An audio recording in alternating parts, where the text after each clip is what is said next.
But I want you guys to hear CP because everybody's wondering, Mike, how are we going to use him? What is his role now with a 1,000-yard rusher in Tyler Algier, who established himself last year, and now Bijan Robinson? And so CP today was talking about Bijan first and foremost, settling in, handling all the things that they're throwing at him right now. Honestly, it's not much you can tell a guy like that. He's so humble in his religion and faith. It's just to the roof, man. And, just a guy like that coming in and not being nervous, and coming in and see all these new faces. But he adapted well. He didn't learn the playbook so quick. It took me a while, as a rookie, he's trying to learn everything. But it seemed like he came in a couple of days and learned the playbook just that quick. And, as y'all can see, he's out there everywhere. It's not one spot he cannot play on this field. So I'm excited to see that man. He's going to do everything he's supposed to do. How about that? I just think we've got a really good player, but we also got a really good person. And I think as time goes on, Mike, Atlanta will figure this out. He's going to be involved in the community and doing things. But that's the kind of stuff that you want, Mike, to hear from a guy that's on the field with him and saying, hey, he's picking all this stuff up. He's not even having issues. Remember we had this conversation about Richie Grant? Right. Picking up the playbook. And we've had Richie on before, guys. But in his first year, he came, and it was a process. For some guys, it is. And we've said this. I mean, this is not like one page. Right. This is a big notebook, and now it's an iPad of stuff that you've got to learn. Now, we don't know yet how complex Ryan Nielsen's defense is. We know that Dean Pease was very complex, especially for rookies. Even veterans, guys who came in there that said, wow, we're learning some new tricks in Dean Pease's defense. Now it's Ryan Nielsen. But the offensive playbook, that's something Arthur Smith told us last week when we had our exclusive interview. Yeah, man, and they're throwing this stuff at him like what they said, like out of a fire hose. Try to suck it all in. And according to everybody we've heard, Bijan is doing just that. So how are they going to use Cordarrelle Patterson? CP said, listen, I'll do whatever they need me to do. Honestly, I would love to get used like I did in 21. Last year, we had an injury at running back, so I had to step up at running back and play a lot of running back. I got hurt. Tyler stepped up, him and Caleb, Avery, and all those guys. So it's like it's the next man up mentality around here. So, when your number's called, you just got to go out there and make a play.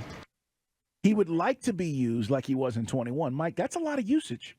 I mean, that's a lot of carries. Yeah. He really, he carried us, pardon the pun, he carried the offense. I don't know if that is the plan with all these young legs around him now, but he's saying he would like that. Obviously, what he's saying is I'd like to get the ball more. I don't know if he will. Yeah, I know that with Bijan and certainly with Algier's a 1,000-yard rusher. Don't remind you guys that. Maybe CP gets spread out wide. Maybe CP is more the man in motion.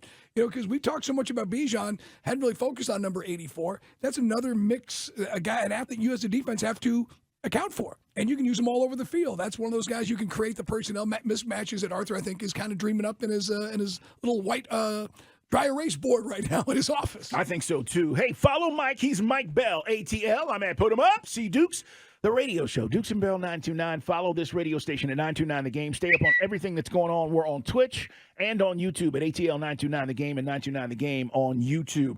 One other thing Cordarrelle Patterson said is he's got one remaining goal. And you might think it's, of course, well, that's the Super Bowl. Listen to what he said. Honestly, just trying to I'm just trying to get another kick return. They changed some rules and whatnot, but Marquise, we talk, that don't affect us at all. So we still gonna be aggressive, and I'm just trying to get another kick return. He just wants one, Mike. I was there when, I think you were with me. We were both texting each other the day he took it to the house. It's great. Man, the dude is just such a likable athlete, and he got such an amazing second wind, or call it whatever you want to call it, third act of his career with a coach who really knew how to maximize his talents. And now, as we said, with two more big studs in that running back room, see how he can tweak it even more.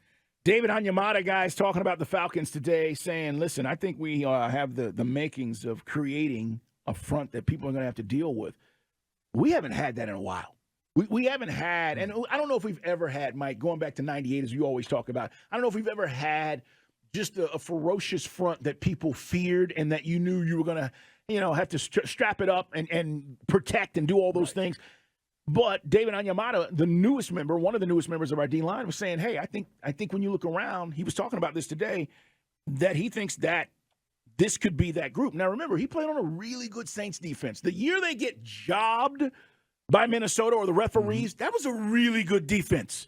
Okay, they should have probably, we know, gone to the Super Bowl. It didn't happen, thank God, we know, because it was here. but that was a really good defense. So I think, Mike, he knows what he's looking at.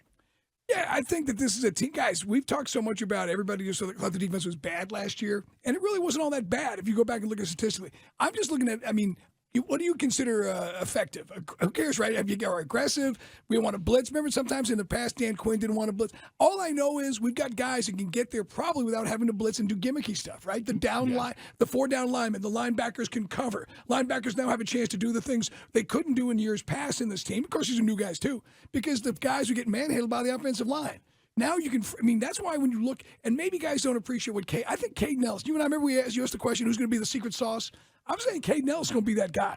I think he can be a big fit on this defense and really surprise people. I hope so, man. He can run. I do know that. Onyemata's 30, guys, but he signed a 3-year deal to become a Falcon, 7-year career, and pretty much all of that with the Saints, obviously. But I think he's a nice addition, a nice veteran, and Mike and I have been talking about